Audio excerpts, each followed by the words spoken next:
দ্বিতীয় দিন শেষে ৩০৮ রানে লিড নিয়েছে ভারত। এখনো তাদের হাতে রয়েছে 7টি উইকেট, সাথে আছে আরো 3 দিন। কত রানের ভিতরে আটকাতে পারে বাংলাদেশ, তাদেরকে সেটাই দেখার বিষয়। 149 রানে গুটিয়ে যাওয়া বাংলাদেশের পোলোয়ানে না পাঠিয়ে 227 রানে লিড নিয়ে দ্বিতীয় ইনিংস শুরু করে রোহিত শর্মারা। 23 ওভার ব্যাট করে 3 উইকেট হারিয়ে স্কোরবোর্ডে তোলেন 81 রান। জয়সী জয়সওয়াল 10, অধিনায়ক রোহিত শর্মা 5, বিরাট কোহলি 17 রান করে আউট হলেও শুভমান গিল 33 ও ঋষভ পান্ট 12 রানে অপরাজিত আছে। তাসকিন আহমেদ, নাহিদ রানা ও মেহেদী হাসান মিরাজ পেয়েছেন 1টি করে উইকেট।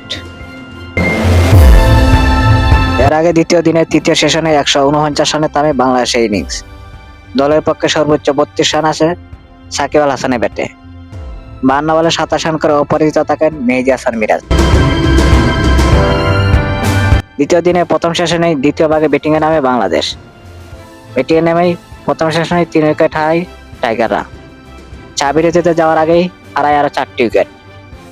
শেষ পর্যন্ত তৃতীয় সেশন শেষ হওয়ার আগেই অল আউট হয়ে যায় বাংলাদেশ।